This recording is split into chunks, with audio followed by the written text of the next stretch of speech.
Bienvenue à tous, vous êtes dans Stratégie Éco, votre émission économique sur Vox Africa qui donne la parole aux chefs d'entreprise, aux érudits de l'information économique et de l'économie. Nous sommes donc, vous l'avez bien compris, aux encablures de l'aéroport Roissy-Charles de Gaulle, c'est à Paris, pour la deuxième édition d'un événement cosmétique qui est le FinCos, qui a été organisé donc par Joséphine Sébar. Suivez-moi. Nous allons donc aller voir comment est-ce que les exposants sont, comment est-ce qu'il y a des intervenants, il y a des conférences, il y a des thématiques. Ce sera très intéressant. À tout à l'heure pour la suite.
Je suis Joséphine Sébar, organisatrice du Forum FinCos, Forum international de la cosmétique pour les peaux noires et métissées, cheveux texturés, qui a lieu du 12 au 14 mai à Paris. Pourquoi aller à une deuxième édition? Parce que la première a connu un gros succès. Elle a connu un gros succès. J'ai eu beaucoup de retours positifs, des personnes qui m'ont dit vraiment à quand a lieu la deuxième édition. Et puis il y a une personne même qui est venue d'Allemagne. En partant, elle m'a dit Joséphine vraiment doubler le tarif et tenez-moi au courant pour le prochain. Donc c'est tout ça qui m'a emballé, qui a fait que je me suis dit il y a un besoin, il y a un besoin dans la communauté. Donc c'est pour ça qu'on a lancé la deuxième édition. Joséphine avait déjà fait un salon il y a 2 ans. C'était au Palais de Congrès de Montreuil.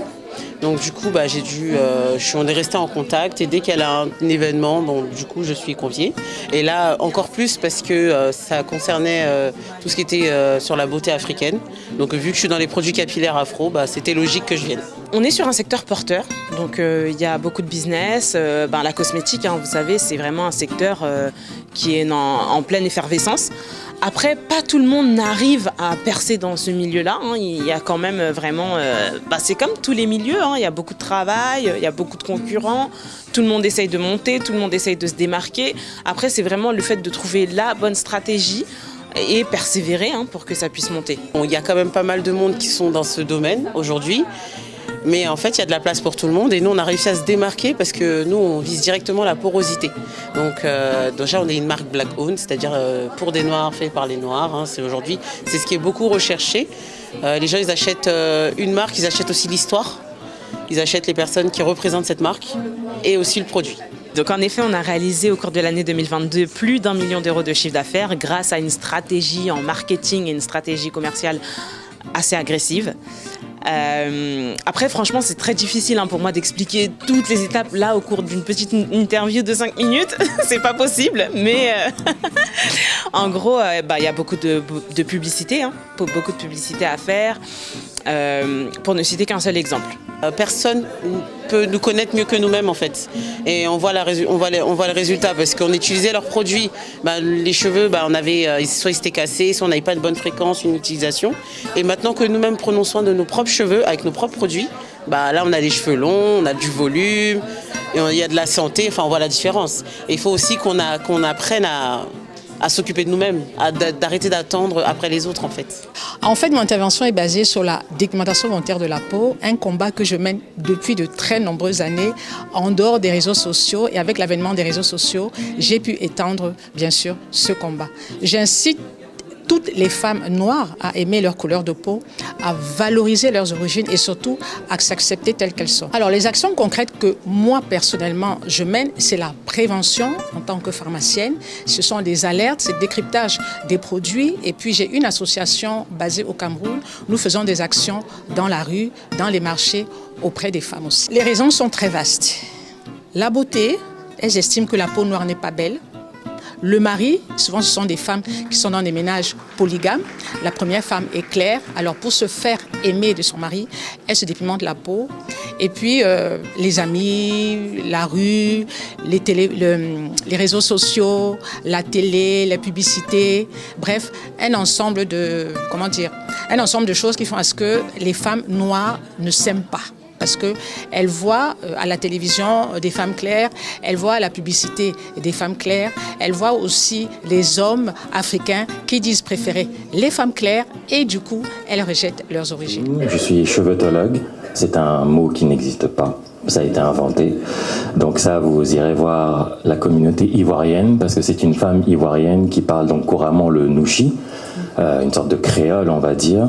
Et au vu des connaissances que j'avais, après avoir fait des masterclass à domicile, elle dit « Ah, mais toi là, vraiment, avec toutes les connaissances que tu as là, dans le cheveu, tu es même chevetologue, quoi. » Donc j'ai dit « Je prends parce que c'est à la fois drôle, mais en même temps, ça relève quelque chose dans le sens où on sait que je parle de cheveux, mais elle a rajouté le logos dedans. Ça fait déjà un peu plus sérieux. En sachant que c'est une façon de se réapproprier la langue française, le nouchi, une langue qui a été imposée, et de la transformer et de trouver donc des nouveaux métiers qui traitent de problèmes bien spécifiques de l'homme et de la femme noire. Merci. Je crois que c'est les piles en fait. Et donc ça permet d'inventer un nouveau métier, donc chevetologue, dans tout ce domaine qui est bourré de spécialistes, mais qui parfois ne nous parle pas directement.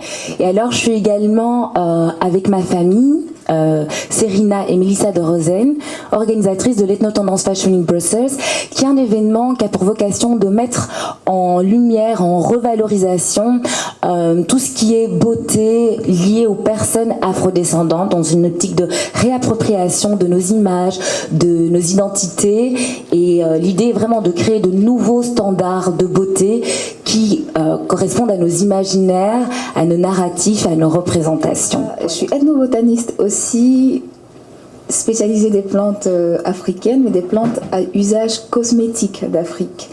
Donc l'idée avec, ce que je pourrais appeler ma mission, c'est d'accompagner et d'aider les femmes ou afrodescendantes, les femmes africaines à se reconnecter avec les savoir-faire, les connaissances autour des plantes, toutes ces connaissances qui ont été oubliées, perdues au fil du temps.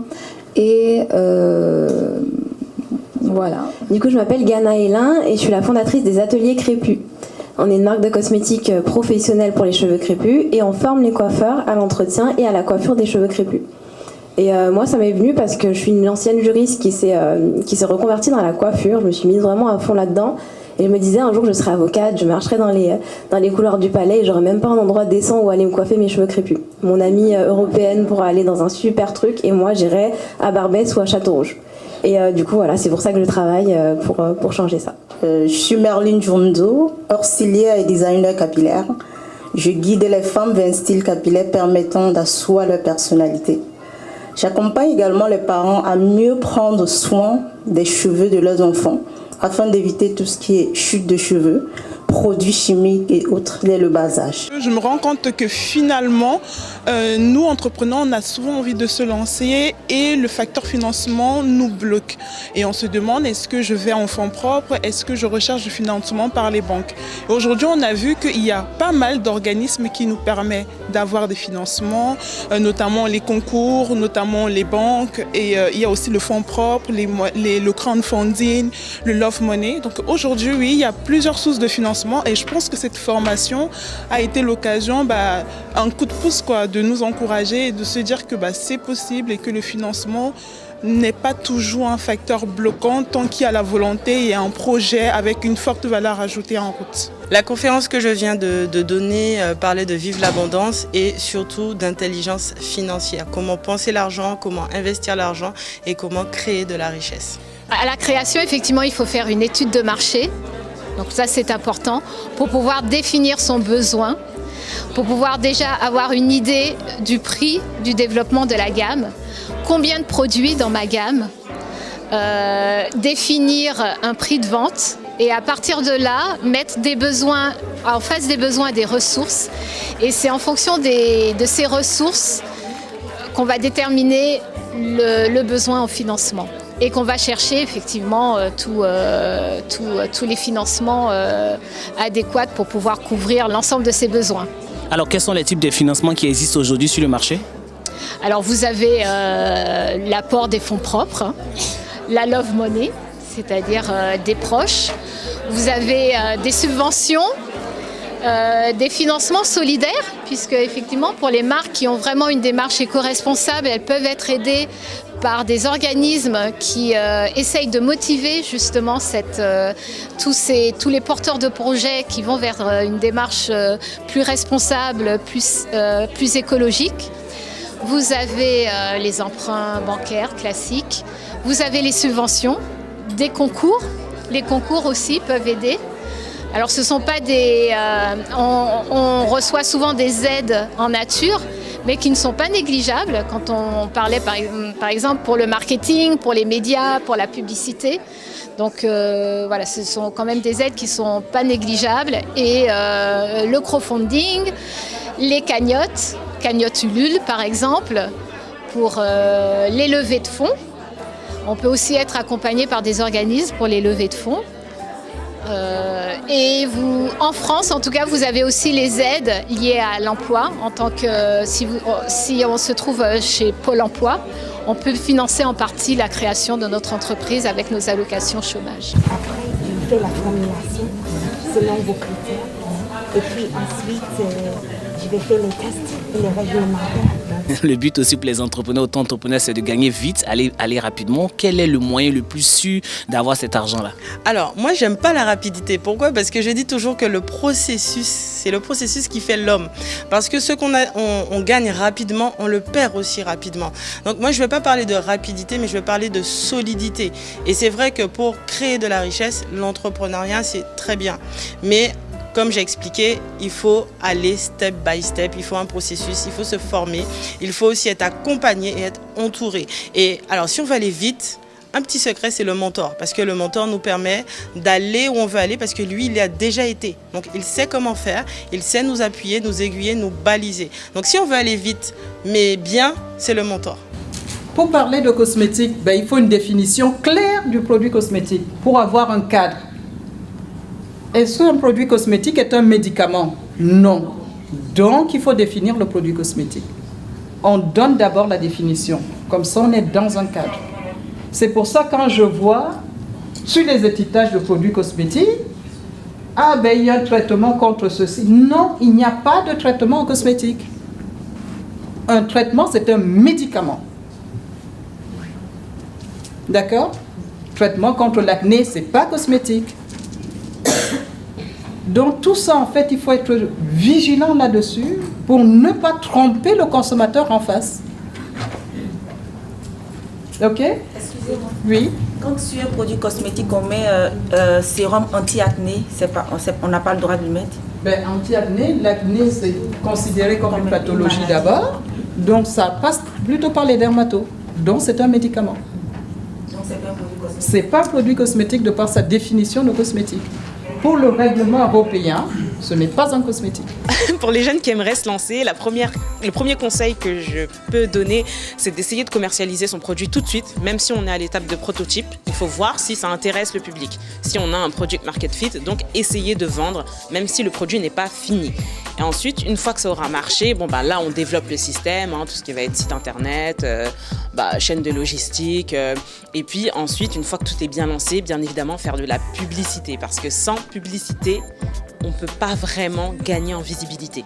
Même si on a organiquement beaucoup de force, c'est toujours bien de faire de la publicité. Enfin, c'est très très important de faire de la pub si on veut atteindre un certain niveau. Alors quand je parle de publicité, ça va être notamment de la publicité sur les réseaux sociaux, tout ce qui va être Meta Ads, Instagram Ads, Facebook Ads, Google Ads, YouTube Ads, TikTok Ads, Pinterest Ads, Snapchat Ads, passer dans les médias.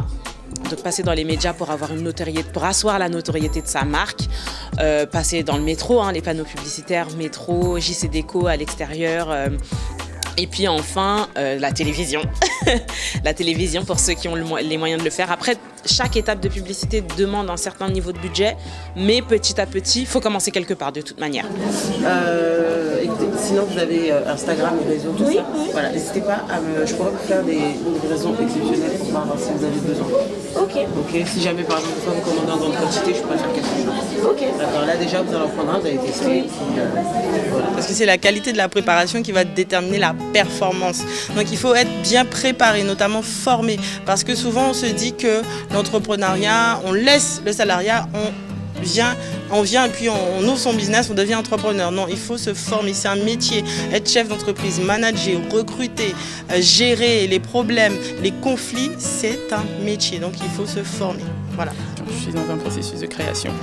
Donc c'est beaucoup de recherche, notamment pour travailler avec les actifs. C'était un peu l'objet de la conférence de ce matin, qui était pas mal. C'est que en fait, c'est un chantier en friche, je dirais. Donc il faut beaucoup, et surtout apporter quelque chose de neuf, un petit peu, pas repartir sur un peu ce qu'elle disait, repartir sur les beurres de karité, enfin les sempiternels beurres de karité qu'on connaît. L'idée était de partir sur des actifs nouveaux, parce que je sais que l'Afrique est vraiment un vivier d'actifs et de matières premières importants, parce que faut savoir que je suis scientifique de formation, donc c'est vrai que peut-être que ça prend un peu plus de temps, parce qu'on a un peu ce côté où on veut, peut-être perfectionner ou ne vraiment aller jusqu'au bout des choses, mais oui, c'était l'idée vraiment du forum est vraiment géniale, parce que c'est un peu ce que la dame qui a créé le forum disait, c'est-à-dire que les produits, il faut qu'ils soient faits par nous.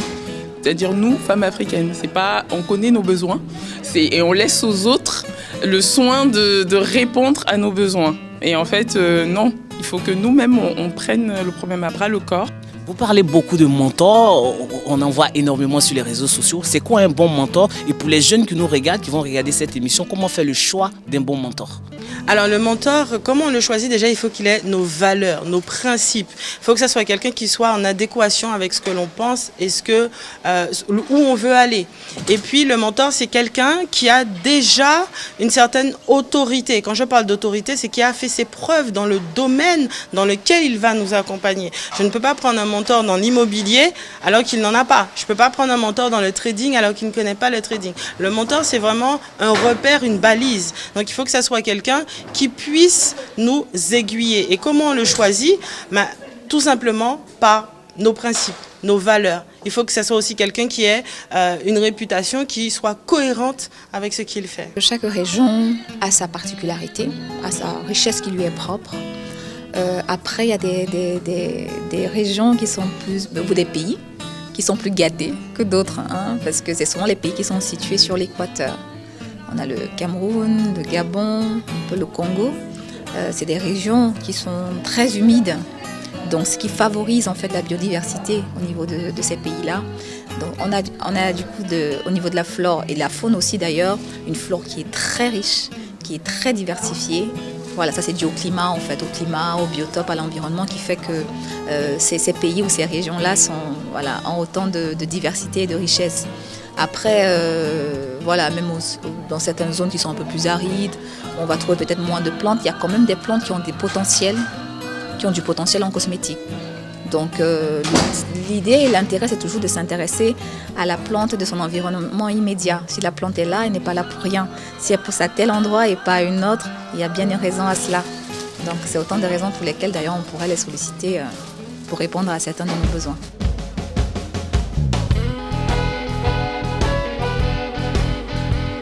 Comme vous le savez, c'est pas un salon. C'est pas un salon, c'est un forum. C'est comme un séminaire de formation, à moitié congrès, moitié séminaire.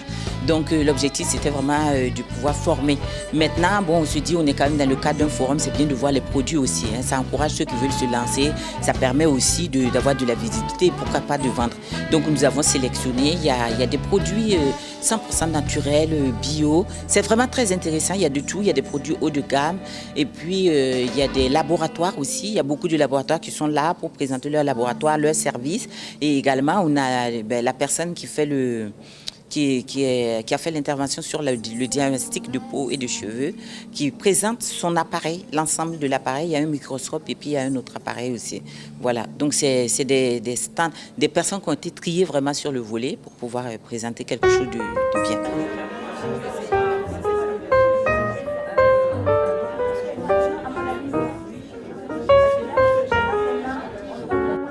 On l'a comme ça, séché. Ça peut être réduit en poudre. Il faudrait une bonne machine pour ça, mais ça peut être réduit en poudre. Juste tu bois et tu sèches. Alors là, on a un gel de cuir qu'on est en train de préparer. Un gel de cuir qui peut servir de base pour préparer des après-shampoings, qu'on peut utiliser aussi tel quel comme shampoing naturel pour se laver les cheveux. On va l'intégrer aussi dans les soins pour la peau, parce que ça va apaiser, ça va apporter de la douceur. Vous avez les enfants qui ont les problèmes de peau, eczéma, psoriasis.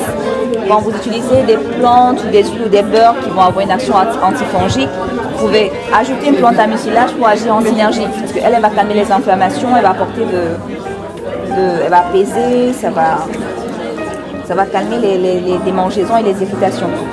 Voilà. Et quand le gel il est prêt comme ça, il ne reste plus qu'à l'utiliser en fait. Il est vraiment polyvalent, on peut l'utiliser dans plein de soins différents, les savons, après shampoing, tout à l'heure, shampoing solide. Voilà.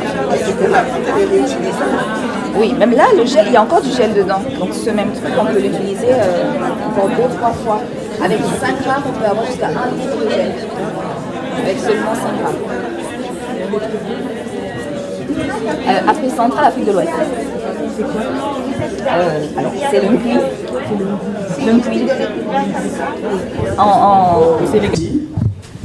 Encore des questions sans réponse. Qui va tirer parce que pour qu'on ne dise pas que j'ai triché, je préfère que ce soit une autre personne. Une main innocente. Voilà. Ok. Bon. Mélanger. Voilà. Tac, tac, tac.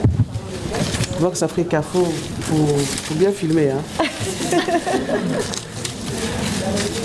Ok. Roulement de tambour. Ta, ta, ta, ta. Roulement de tambour. Alors, qui est l'heureuse gagnante? L'heureuse gagnante, alors Marie-Louise Mendy. C'est qui Marie-Louise Mendy? Elle est où Marie-Louise Mendy? Est-ce qu'elle est là? C'est toi? En fait, j'étais là. Mais tu sais, c'est pas vrai. Bah voilà, bien. C'est marrant. Ben voilà, c'est marrant. La main innocente. Hein. Alors, un petit mot quand même. Merci beaucoup en tout cas, Sonia. Et en tout cas, je voulais te féliciter. C'est impressionnant de se dire que ça t'était diffusé partie du public il y a 1 an et que tu l'as fait. En tout cas, je dis bravo. Voilà, tu fais partie de cette élite qui va au bout d'une idée. Et voilà, je te souhaite beaucoup de succès en tout cas et que cette marque marche. Voilà, c'est ce que je te souhaite. Merci beaucoup. Super, merci. Nous avons abordé les thèmes des normes cosmétiques européennes avec Manon Alminatou, qui est expert toxicologue européen. Ensuite, nous avons abordé le thème de l'intelligence artificielle dans la cosmétique avec un appareil de diagnostic spécialisé dans la peau noire et métissée et ainsi que les cheveux texturés. Et après, nous allons aborder aussi la dépigmentation volontaire des peaux noires et métissées, les produits toxiques qui sont utilisés couramment dans les cosmétiques mais dont on n'a pas connaissance. Et également, il y a le sujet de la cosmétopée. Donc la cosmétopée, c'est l'art d'utiliser les plantes dans la cosmétique. Donc ce sujet a également été abordé et ça nous a permis avec une ethnobotaniste qui s'appelle Christelle Bibiche d'en savoir un peu plus sur tout toutes les plantes dont regorge la forêt tropicale, tout le potentiel et les possibilités que nous avons de pouvoir innover nos formules et de ne pas tourner toujours autour des mêmes ingrédients, beurre de karité, beurre de cacao, beurre de chébé. Ça nous permettra de pouvoir innover. Et puis, on a également passé en revue avec une autre intervenante les différentes étapes pour lancer la marque de cosmétiques. Nous sommes donc à la fin de la première partie de l'événement, l'événement cosmétique sur Paris. Je vous le dis toujours, l'information économique doit être au cœur du développement de votre entreprise. Pour les autres, l'amour et le pardon au cœur de votre vie. Le maestro Olivier Noko réalisait cette émission. Je vous dis donc à très bientôt. Ne zappez surtout pas, il aura la deuxième partie sur Vox Africa.